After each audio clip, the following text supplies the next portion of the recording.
à tous, c'est Valentin. On se retrouve aujourd'hui pour une nouvelle vidéo derrière l'étau sur le montage d'un streamer monté sur un hameçon texan.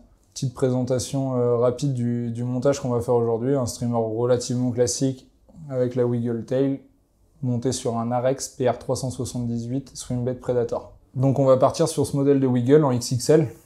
Il est vendu dans la pochette. Les petites et grandes attaches, la petite à fixer sur la Wiggle, la grande à fixer au besoin sur un hameçon.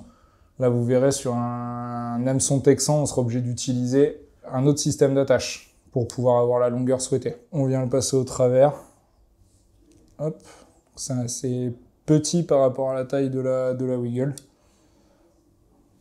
Pourquoi j'utilise ce genre de streamer ?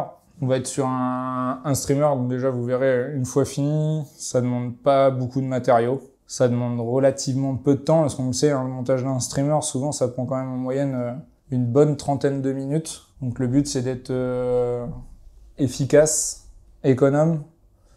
Et je l'avais déjà dit dans d'autres vidéos sur le montage de brocher, il faut être économe. Plus on est économe, plus on va avoir quelque chose qui nage. Plus ça va être léger à lancer. Donc ça, c'est un peu le maître mot du montage de streamer, que ce soit pour le brochet ou les autres carnassiers. C'est une question de légèreté finale et de confort à lancer. Et ça pêche quand même beaucoup mieux. Donc hop, on vient fixer l'attache à la Wiggle. L'avantage de ces petites attaches, c'est que même si après on va modifier un peu le système, elles sont interchangeables. Ça, c'est vraiment cool, parce que du coup, on peut l'enlever, on peut changer la couleur de la Wiggle, on n'est pas embêté par ça. C'est vraiment tout bête et tout simple. Pourquoi l'utilisation d'une Wiggle ? Tout simplement pour varier des vibrations classiques d'un streamer. On en a déjà parlé aussi en vidéo, mais on va se rapprocher du coup de vibrations typiques de certains leurres. Je pense au grub notamment, sur ce modèle de tail. Un petit point de cyanolite pour consolider le tout. Donc là, la Wiggle est presque prête. Ensuite, moi j'utilise du coup, pour pouvoir monter sur l'hameçon Arex texan. En fin de compte, habituellement, la grande attache, on va devoir la mettre sur la hampe de l'hameçon. Là, la hampe étant très avancée du fait d'un montage texan, on va être obligé de trouver une alternative. Donc moi, je viens utiliser un titane qui est souple et résistant, donc on peut le travailler quand même, et assez solide, je dirais même très solide. Là on est sur un titane wire spool de chez Daiwa en résistance à 18 kg, donc on peut même y ajouter un hameçon chance pour sécuriser éventuellement, ce qui en soi est pas super logique sur un hameçon texan, mais sur un montage sur un hameçon classique, là il y aurait peut-être plus un intérêt à en mettre. L'hameçon chance monté là-dessus, enfin, ça cassera pas sur un très beau poisson. Il n'y a pas de souci, on peut l'utiliser. Moi, ça m'est jamais arrivé de le casser. Par contre, au contraire, ça m'est déjà arrivé d'avoir des poissons qui l'ont pris fort, piqué juste au bord, mais avec tout le titane dans la gueule, et en général, ça bouge pas. Alors par contre, pour travailler ce genre de titane devant l'étau, je vous conseille d'avoir une bonne pince. Hop. Je sais à peu près, l'ayant reproduit plusieurs fois ce streamer, la longueur dont j'ai besoin. Vous verrez au début, vous aurez peut-être besoin de certains ajustements. Ne le coupez pas trop tôt. Essayez de vous repérer dans un premier temps. Et pourquoi j'utilise ça ? C'est parce que du coup, on va avoir quelque chose de souple, entre guillemets, c'est-à-dire qu'on va pouvoir le plier, mais en même temps, on va avoir cette rigidité. On pourrait remplacer le titane par un gros fluorocarbone. Moi, j'aime moins, ça déforme un petit peu. On va avoir moins ce côté rectiligne une fois le montage fait. Donc, hop. Dans l'idée, quand vous allez préparer la Wiggle, l'ajout de 3 perles. Vous allez comprendre tout de suite pourquoi après quand on va monter cette armature sur l'hameçon. Hop. Donc 3 billes, ça va être pour maintenir sur le texan. L'hameçon PR378 Swimbait Predator de chez Arex, pour moi c'est le meilleur hameçon texan pour monter des streamers. Pourquoi ? On a une hampe qui est désaxée de la pointe. Peut-être un petit détail, mais c'est super important. Dans le sens où quand le poisson va venir mordre, là il va vraiment toucher avant la hampe le piquant. Légèrement courbé vers l'intérieur, donc quand on aura mis suffisamment de fibres, on va limiter l'accroche dessus. Le but du Texan, c'est quand même de passer dans les obstacles, bien qu'avec les fibres, on n'aura jamais la densité d'un leurre monté sur Texan. Donc on accrochera toujours un petit peu, mais avec celui-là, on va vraiment limiter l'accroche. La hampe décalée par rapport à la pointe de l'hameçon. Et quand on le regarde de face, l'hameçon est légèrement décalé sur un côté aussi. Ce qui fait qu'on rate très très peu de poissons. Je sais que j'ai eu beaucoup de retours d'amis pêcheurs, et même moi, hein, retours personnels et d'amis, ce qu'on raté sur Texan énormément de poissons à la mouche. Donc il faut un hameçon qui pique bien, qui permet d'assurer les prises. Pour moi, le Arex, celui-ci, c'est vraiment l'hameçon le mieux étudié du marché. Et de plus, on a ces courbes un peu particulières pour un Texan qui sont vraiment top pour le montage. Là, je vous fais le montage d'un streamer avec une wiggle. La hampe droite à cet endroit-là fait qu'on va pouvoir y mettre une petite palette, une petite feuille de saule, imiter un peu un swimming jig ou un peu l'over jig, par exemple, pour ceux qui connaissent le leurre. Ça peut être super intéressant. On peut y mettre un rattle et le cacher dans les fibres. Mais au lieu de prendre la place sur l'hameçon, on va pouvoir se servir de ces zones-là. Ça, c'est vraiment super intéressant. Et on peut très bien y mettre aussi des fibres pour faire de petites nageoires ou ce genre de choses. Donc en fait, on a un hameçon qui est super polyvalent. Arex l'a appelé le swimbait aussi, parce que c'est un hameçon Texan avec une longue hampe. Mais en plus de ça, on pourrait y mettre un shank en plus. Donc avoir quelque chose d'articulé type swimbait au leurre. Donc ça, c'est vraiment le top. Alors là, vous allez comprendre l'intérêt des billes, des perles plutôt, pourquoi j'en ai mis 3. C'est pour éviter que la wiggle soit trop volante et se promène trop sur l'hameçon. Donc là, on va pouvoir la bloquer. Et ce qui ne générera pas énormément de résistance au moment de la prise d'un poisson et du ferrage. Ça vous gênera pas. Donc là, on y va par contre. Là, on prend le fil de montage le plus solide qu'on peut avoir sur son bureau de montage.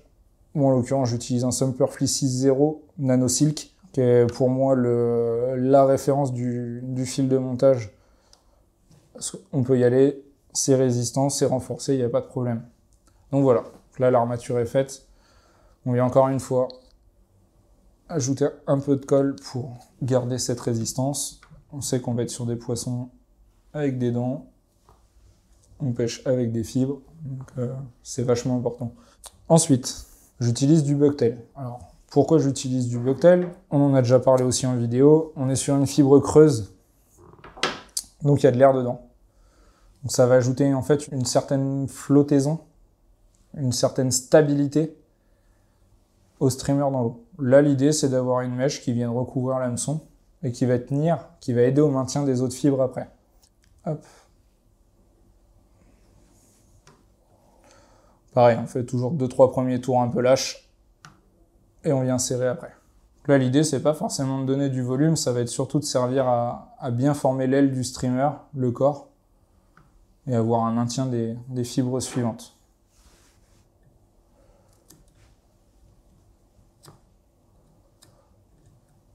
On enlève l'excédent.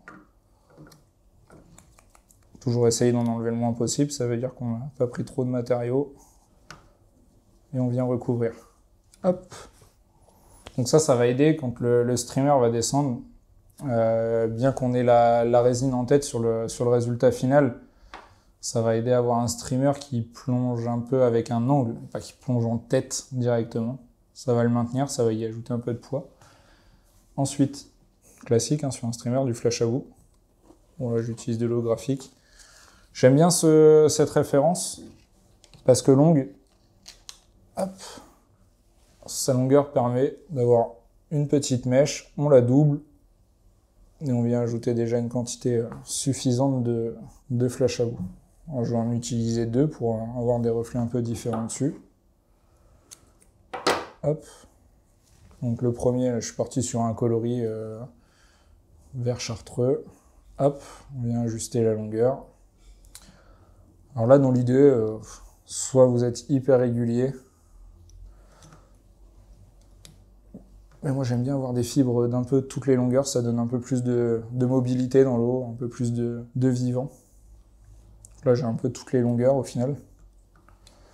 Alors par contre, quand vous travaillez les fibres synthétiques, ça glisse avec les fils de montage. Moi je dose fort en fil. Ça sécurise, c'est quand même beaucoup mieux. C'est surtout qu'un streamer, dans l'idée, c'est ça, je me répète, hein, je l'ai déjà dit peut-être dans la vidéo précédente. Pour moi, l'idée, c'est qu'un streamer, il fasse pas un poisson, surtout le brochet. Non. On sait qu'on a des poissons qui se couent vraiment la tête, qui peuvent vite endommager les fibres. Donc, bon, l'idée, c'est d'avoir un streamer résistant dans le temps et qu'on puisse prendre beaucoup de poissons avec, on n'ait pas besoin d'en refaire des dizaines.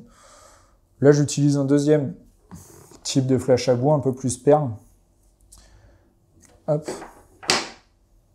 C'est un petit côté fantaisiste, hein, c'est ça qui est rigolo avec le montage. Mais des fois, de superposer différentes couches de brillant, ça aide.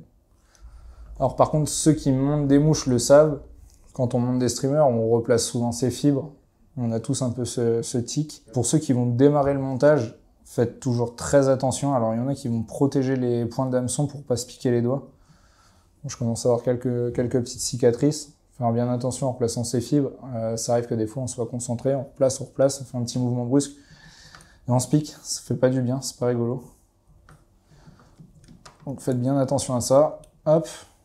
Voilà, ça c'est...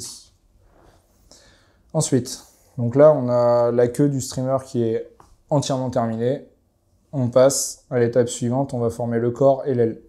Une fibre que j'aime beaucoup pour sa légèreté et le fait qu'elle se dégorge vite pendant les arrachés, quand on pêche, c'est le nayat. Vous me verrez en utiliser beaucoup parce qu'on est sur une fibre qui est très mobile. En même temps, on n'est pas sur quelque chose de trop souple, de trop rigide, donc c'est un entre-deux en fait qui est assez parfait. Et ça va permettre de donner très vite du mouvement dans l'eau. Et c'est pas quelque chose qui pèse une tonne, quoi. On est sur quelque chose, une fois qu'on arrache la mouche de l'eau, ça tient pas l'eau, c'est vraiment parfait. Petit inconvénient, comme toutes les fibres naturelles, issues de moutons islandais, par exemple, c'est qu'on a une bourre. La bourre, faut l'enlever. Ouais, elle sert strictement à rien, à part donner du poids et vous embêter pendant le montage. Donc on l'enlève au maximum, à l'aide d'un petit peigne comme je viens de le faire, d'une brosse. Le nayat est vraiment beaucoup utilisé sur le montage de streamer. C'est pareil, c'est une fibre qui résiste très bien à l'eau salée, à condition toujours de bien rincer et de bien faire sécher ses mouches. Et donc là, on commence à avoir une belle pincée, bien aérée. Là, le but, c'est de venir donner du volume. Parce que là, ce qu'on veut, enfin, moi, ce que je recherche sur ce modèle-là, c'est d'avoir quelque chose de relativement volumineux, mais léger, donc qui va pousser de l'eau. Et à la moindre tirée, ça va pouvoir mettre la queue du grub en action. Donc ça, c'est ce que moi je recherche sur ce montage-là. Donc là, je vais le monter en inversé. J'aurais pu mettre le nayat dans l'autre sens, mais là, je veux vraiment venir donner un volume.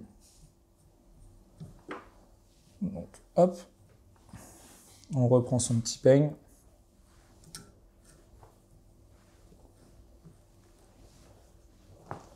Alors, toutes ces étapes vont servir à bien positionner les fibres et à l'aide d'un petit outil fait maison. En l'occurrence, j'ai pris un petit peu ce qui me tombait sous la main. Capuchon de stylo bic. Hop, on va venir rabattre les fils. Donc le nayat est rabattu vers l'arrière. Et en fait, vous voyez, dès que je le relâche, pof, il se gonfle un petit peu. Si on l'avait monté dans l'autre sens, on n'aurait pas eu cet effet-là. Bien sûr, on ne veut pas que ça soit aussi important. On regarde la régularité autour de l'hameçon. On est plutôt pas mal du premier coup. Si besoin, à l'aide de vos doigts, vous tournez. Bien sûr, il faudra bien resserrer après pour ne pas perdre les fibres. Et là, avec son fil de montage, on vient récupérer devant, tout simplement. Et là, on serre le plus possible. Du coup, le nayat, il est fixé par deux endroits. La première fois, puis la deuxième fois par l'avant. On reprend le petit peigne. C'est bien, c'est que du coup, quand on est monteur de streamer, on est presque coiffeur. Ça prend un peu de temps, mais en passant par ces étapes-là, surtout qu'on aura quelque chose d'équilibré au final. Et ce qu'on cherche, c'est que le streamer reste dans son axe. En le montant comme ça, parce que là, on parle autour de l'étau, mais moi, l'intérêt que j'ai vu sur ce genre de montage, c'est qu'en plus de pousser de l'eau, dès que vous allez l'arrêter, il va gonfler, tout bêtement. Donc je pense que j'ai pris beaucoup d'attaques là-dessus. Pourquoi? Parce que quand un poisson s'arrête de nager tout de suite, pour se stabiliser et s'arrêter, on les voit souvent écarter les nageoires. Donc je pense que ça va créer cette vibration au moment de l'arrêt. Ce phénomène de léger gonflement, de mouvement, fait que ça déclenche quand même pas mal d'attaques. Je pense que le brochet aime ces petites phases de pause, et c'est ce qui va vous permettre d'en capturer à ces moments précis des animations. Je me sers d'un autre petit accessoire de maison, une petite pince. Je viens emprisonner les fibres. Et là, on voit bien, on a quelque chose d'assez régulier. Ouais, pas trop mal. On resécurise, un petit point de colle. Hop. Alors par contre, ne l'appliquez pas sur la fibre, ça la fait durcir. Donc vraiment juste une toute petite goutte autour, mais n'allez pas sur les fibres.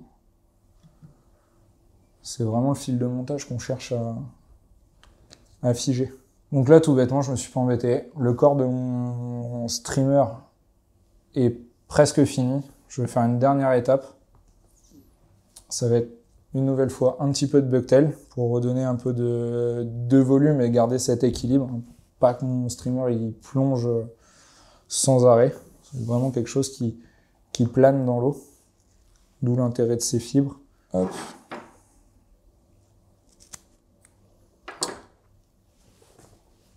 Sur le bucktail, quand j'ai commencé à monter, j'en utilisais beaucoup. On vient vraiment trop alourdir ces mouches et le résultat final est vraiment pas beau. Donc c'est vraiment une fibre à utiliser avec parcimonie et égalité sur son streamer. Là, pareil, comme le Naiat, la première partie de bucktail, je l'ai mis dans le sens classique. Là, comme le Naiat, le bucktail, je vais venir le monter en inversé pour pouvoir donner du volume. Et du coup, former une tête assez massive sur le streamer. Alors, coupez bien l'excédent, parce que sinon, quand vous allez rabattre, ça va se voir et c'est moins joli. Le petit bouchon, et pareil. Ce que vous pouvez faire, c'est tapoter comme ça. Ça aide déjà à ouvrir les poils de bucktail, à bien les répartir tout autour de la hampe. Voilà, on n'est pas trop mal. Hop. Voilà. Là, par contre, on va venir en mettre un peu plus de fil pour commencer à former la tête du streamer. Alors, par contre, vous verrez sur cet hameçon Arex, très gros œillet. C'est un hameçon qui est assez fort de fer, d'où le fait qu'on puisse y mettre des shanks devant pour garder cette solidité. Hop, pareil. Par contre, comme on va vouloir donner encore un peu de volume, hop, on ramène la petite pince vers l'avant pour gonfler un petit peu avant de mettre la sienne. Si on fait pas ça, on va aplatir le corps. Et du coup, on n'aura pas le volume souhaité.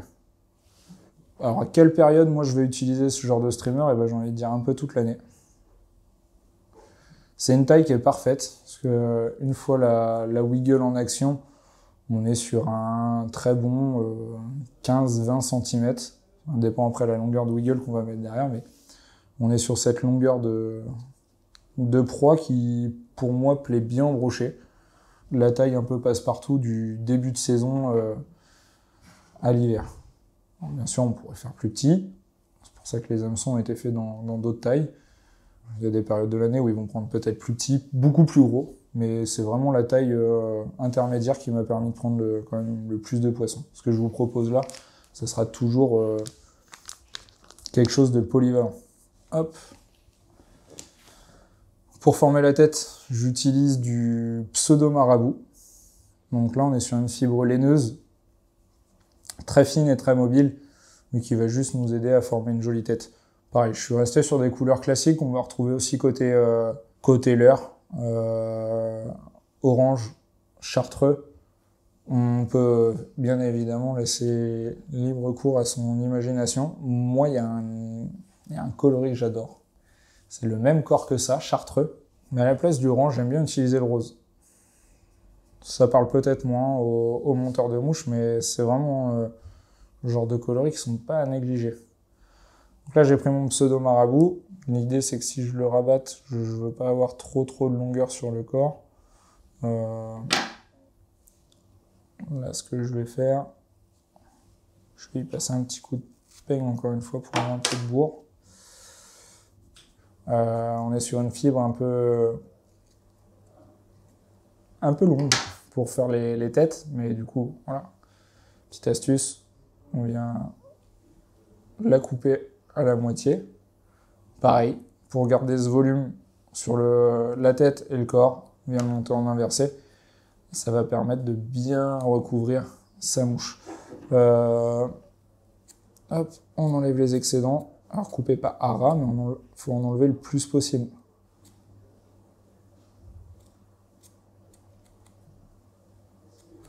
Alors, pour le montage de mouches à truite, on a la possibilité d'avoir des petits paniers de récupération.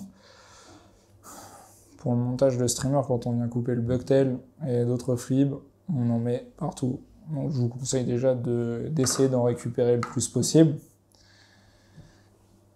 Parce que ça pourra toujours servir sur notamment du montage truite, créer des dubbings. C'est quand même compliqué le montage de streamer, on en met un peu partout. Il y aura toujours un bon petit coup de balai et d'aspirateur à donner après. Le petit coup de peigne sur les 4 côtés, en haut, en bas et sur la gauche et la droite, permet de contrôler avant de rabattre qu'on va être égal. On va en détacher, hop. Alors là, on prend son temps, sous peine de se piquer avec l'hameçon.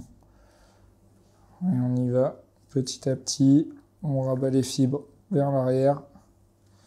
Comme c'est une fibre assez fine, ça se prend un peu partout. C'est un peu comme le Craft Fur, mais en plus long. Donc ça va vous permettre de donner du volume en tête, mais c'est clairement pas les fibres les plus faciles à travailler. Donc voilà, là je suis venu solidariser par devant, et là je peux commencer à former, toujours à l'aide du peigne.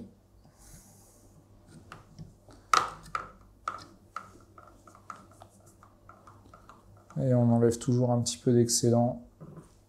Donc on va toujours apporter un peu de légèreté à son montage. Hop. Donc là on commence à avoir quelque chose qui va ressembler au premier streamer que je vous ai montré.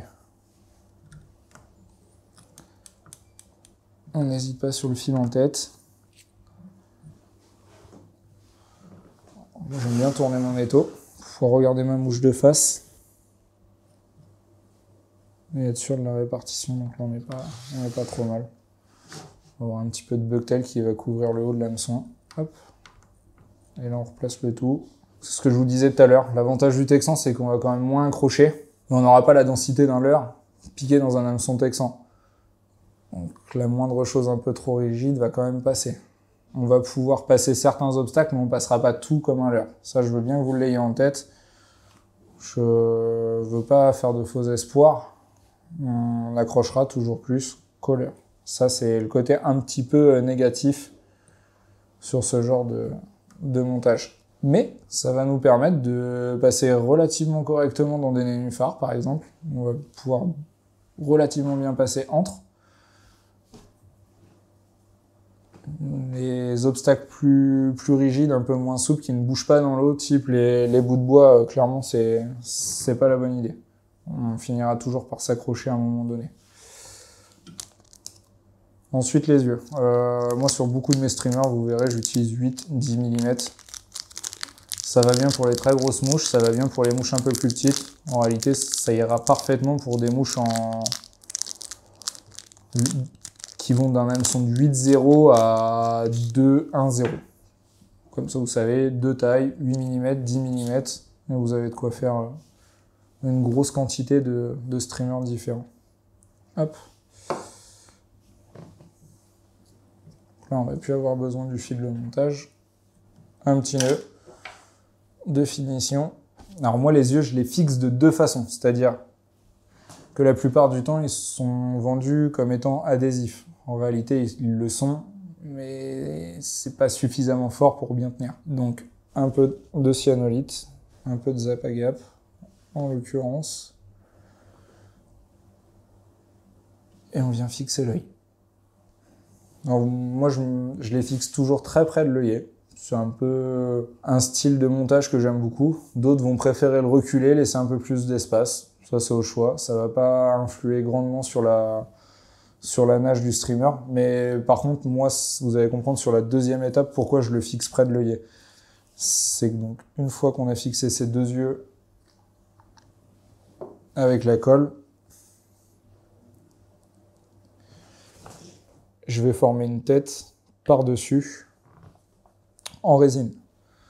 Double intérêt, surtout sur le brochet, c'est qu'on va pouvoir avoir des yeux qui durent dans le temps, et pas un poisson et une paire d'yeux qui est partie, c'est moins sympa.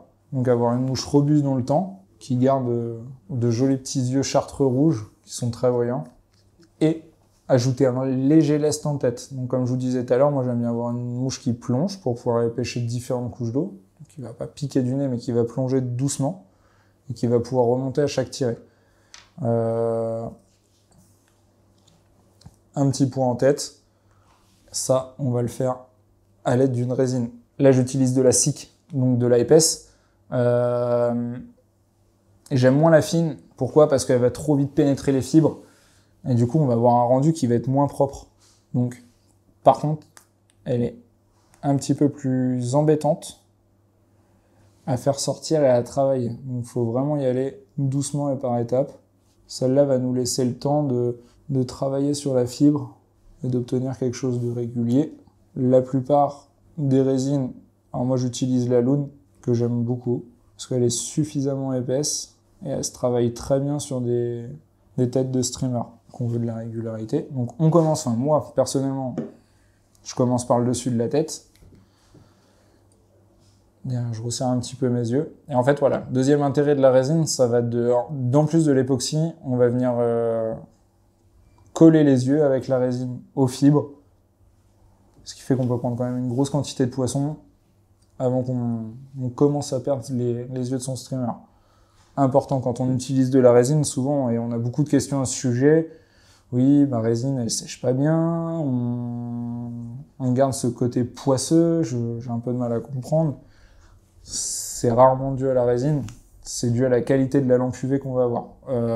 Moi j'utilise la Loon Plasma, vous la verrez dans beaucoup de nos vidéos, notamment Franck sur son montage de crevettes, parce qu'on a besoin d'une grosse quantité de résine, donc forcément une lampe très puissante pour figer. Si pour vous, ça vous semble un peu surfait l'usage de grosses lampes, vous allez comprendre que c'est quand même un gros gain de temps, sachant qu'un streamer demande en moyenne entre 30, 35 à 45 minutes de montage. Et c'est ces petites étapes-là qui nous font perdre un peu de temps, qui font que le montage est très long. Donc l'utilisation de la plasma, c'est quand même le top. Faut pas se mentir. Ça prend moins de 10 secondes pour figer la résine. Et puis surtout, on perd ce côté, on n'a pas ce côté poisseux d'une résine à peine figée. Donc là, vous voyez, hop, moins de 10 secondes. C'est parfaitement sec, ça colle pas. Et la mouche est terminée, presque terminée. On vient lui remettre un petit coup de peigne. C'est toujours bien qu'elle soit belle avant de se faire mastiquer par les dents d'un brochet. C'est super important. Donc voilà, le montage est terminé. Donc là, on a une mouche qui va quand même relativement bien passer dans les obstacles. On va surtout pas accrocher trop de petites algues et d'obstacles qui pourraient se trouver dans l'eau, mais on a surtout quelque chose de mobile, léger, facile à lancer, facile à reproduire à la maison.